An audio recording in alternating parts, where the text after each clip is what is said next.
Corporate విద్యా సంస్థల్లో ఇష్టానుసారంగా వ్యవహరిస్తున్నారని పీడీఎస్యూ రాష్ట్ర ప్రధాన కార్యదర్శి నాగరాజు అన్నారు. ఖమ్మం జిల్లా శ్రీ చైతన్య కాలేజీలో మరణించిన విద్యార్థిని నందిని మృతిపై న్యాయ విచారణ జరిపించి కారకులైన వారిని శిక్షించాలని డిమాండ్ చేశారు. ర్యాంకుల పేరుతో స్టూడెంట్స్ ను మానసిక ఒత్తిడికి గురి చేస్తున్నారని మండిపడ్డారు. ప్రైవేట్ కాలేజీలు ఇచ్చే కమిషన్లు తీసుకుని చర్యలకు పాల్పడకుండా విద్యార్థుల మరణాలకు ప్రభుత్వాలు కూడా కారణమవుతున్నాయని వ్యాఖ్యానించారు. ఇంటర్మీడియట్ బోర్డు నామ్స్ పాటించకుండా విద్యా బోధనలు నిర్వహిస్తున్నారని ఆరోపించారు. ఈ రోజు ఈ యొక్క ప్రెస్ మీట్ నిర్వహించడానికి ప్రధాన ఉద్దేశం, మొన్న ఇక్కడ ఖమ్మం జిల్లా కేంద్రంలో ఉన్నటువంటి శ్రీ చైతన్య జూనియర్ కళాశాలలో అమ్మాయి చనిపోవడం జరిగింది, ఆత్మహత్య చేసుకొని చనిపోవడం జరిగింది.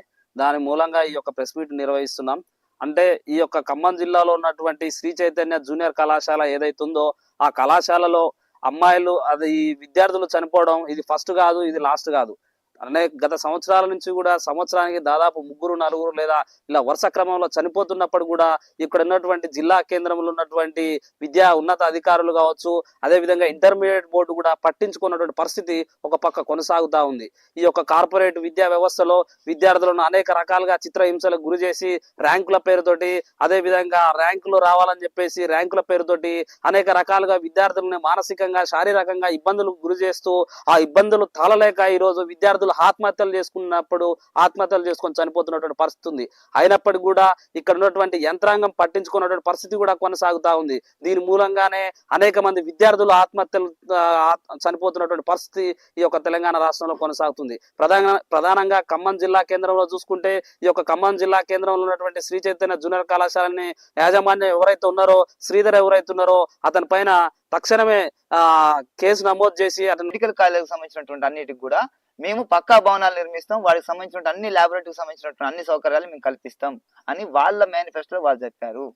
అదే కాదు, దానికి తోడు వాళ్ళు చెప్పినటువంటి విషయం మరొకటి, ప్రతి విద్యార్థికి మేము 10వ తరగతి విద్యార్థికి మేము 12,000 రూపాయలు ఇస్తాం, డిగ్రీ చదువుకునే విద్యార్థికి 15,000 ఇస్తాం, పీజీ చదువుకునే విద్యార్థికి మేము 20,000 ఇస్తాం, పిహెచ్డి స్కాలర్ల వాళ్ళకి 25,000 రూపాయలు మేము ఇస్తామని చెప్పేసి వాళ్ళు చెప్పారు. మనం అడగలే, వాళ్ళ ఎన్నికల మేనిఫెస్టోలో పెట్టారు.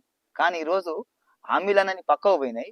కనీసం గతం నుంచి ఇప్పటి వరకు వచ్చేటువంటి స్కాలర్షిప్లు ఇచ్చే పరిస్థితి 14 నెలల కాలంలో ఒక్క విద్యార్థికి కానీ ఒక్క హాస్టల్కి కానీ ఎవరికి కూడా ₹1 ప్రభుత్వం కేటాయించలేదు, ₹1 ఇవ్వలేదు.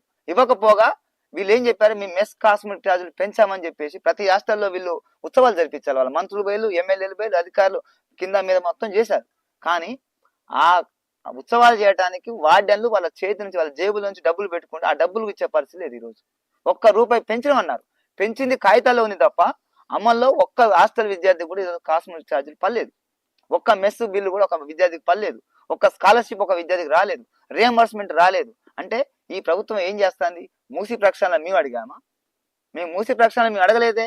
కానీ మీరు చెప్పారు ఎన్నికల మేనిఫెస్టోలో మాకు డబ్బులు ఇస్తామని, మా స్కాలర్షిప్లు ఇస్తామని, విద్యకు పెద్దపీట వేస్తామని చెప్పి మీరు చెప్పారు. కమిషన్ల కోసం ఈ ప్రభుత్వం కాంట్రాక్టర్ల కమిషన్ల కోసం